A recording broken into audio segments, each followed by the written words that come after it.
Let's break down the key risks for builders' FirstSource, because BLDR looks like a high-quality operator, but it's still fundamentally tied to construction cycles. The biggest risk is the housing and interest rate cycle.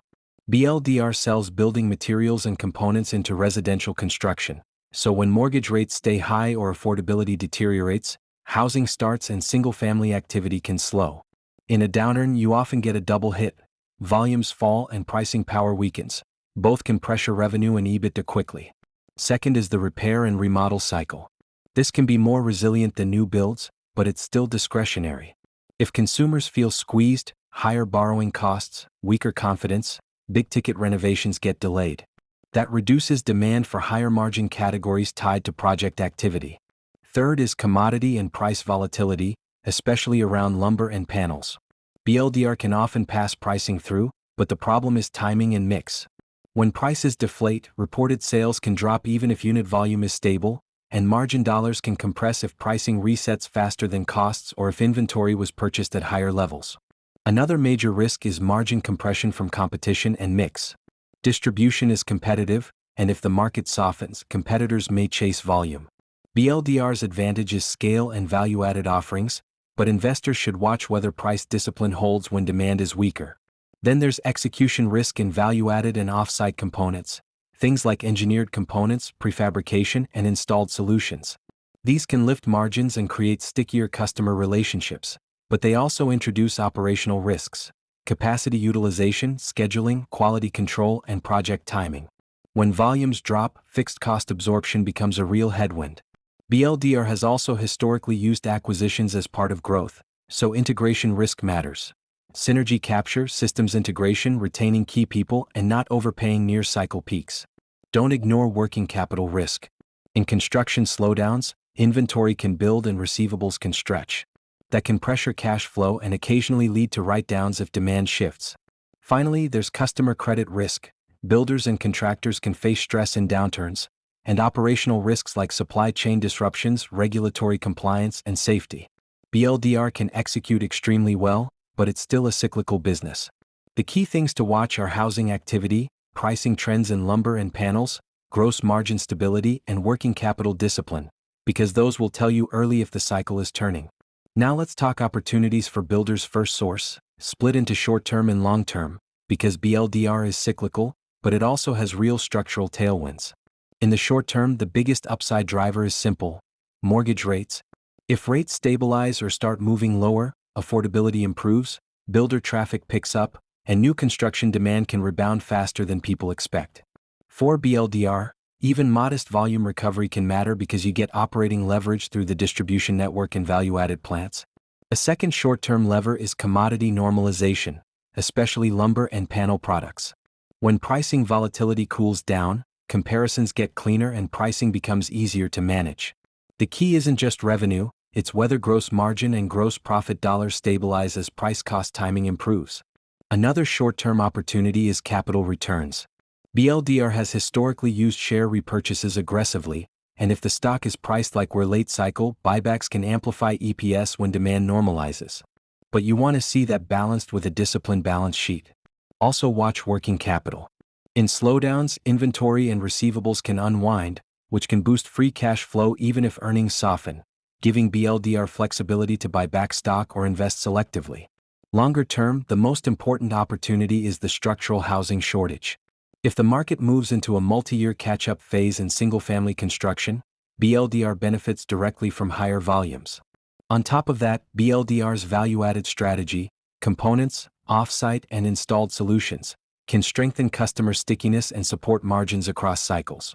And as the industry consolidates, scale becomes an advantage: better purchasing power, better logistics, and the ability to acquire smaller players and drive synergies.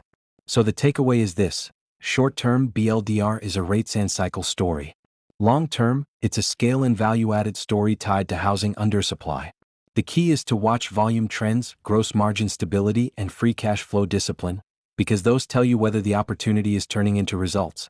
EV to EBITDA for builders' FirstSource tells a classic cyclical story. You can see extreme spikes in the mid-2010s.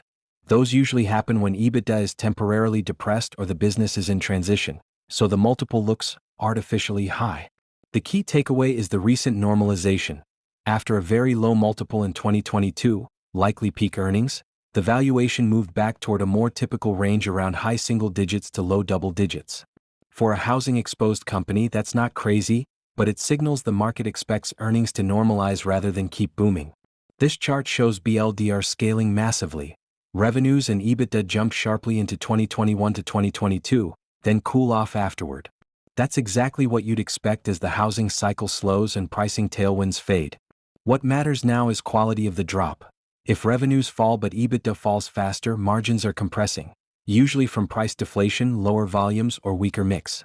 The good sign is BLDR is still operating at a much larger earnings base than the pre-boom years, so the question becomes, how much of 2021 to 2022 was temporary versus structural? Gross margin is the engine room here, and it expanded dramatically into 2021 to 2022, which is a strong signal of pricing power, mix improvement, and value-added products. Net margin is much noisier because it also reflects cycles, impairments, and one-offs. Notice the brutal negative years during the housing crash.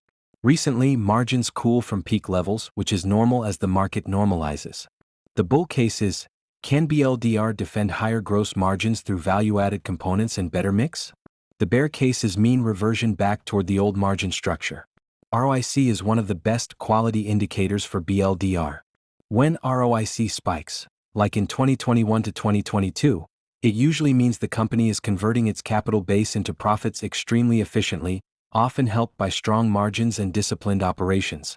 The decline afterward suggests normalization. Profits cool while the asset base stays larger. For a cyclical business, ROIC staying above roughly the cost of capital is the real goal. Anything sustainably in the double digits is solid.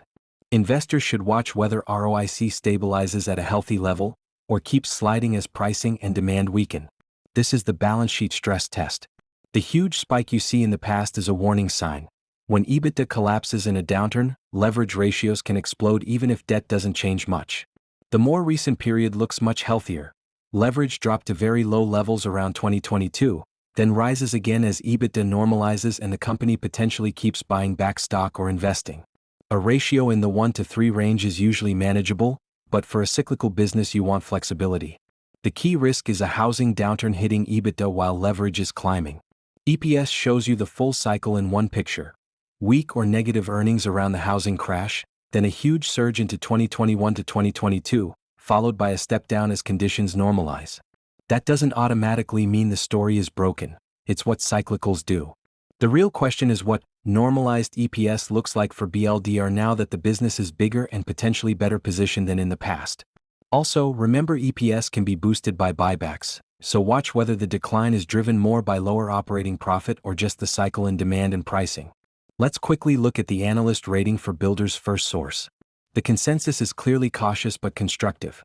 We have 2 strong buys and 7 buys but also 10 holds and just 1 sell with 0 strong sells. What that usually means for a cyclical stock like BLDR is this. Analysts still respect the company's execution and long-term positioning, especially its scale, value-added building products, and cash generation, but many are waiting for clearer signals on the housing cycle. The large hold bucket is basically saying, great company but near-term uncertainty. Higher mortgage rates, softer new home demand, and price normalization can pressure revenues and margins, so analysts don't want to chase the stock if earnings are still drifting toward a more normal level. At the same time, the fact that there are very few outright negative ratings suggests the downside case is viewed as manageable. Mainly because BLDR has improved its business quality over time and tends to stay profitable through the cycle. Analysts lean positive overall, but the stock is still being treated as a cycle-sensitive name where timing and expectations matter. If this breakdown helped you, please hit like, subscribe, and drop a comment. Your support really helps me make more of these analysis videos. Thanks for watching, and I'll see you in the next one.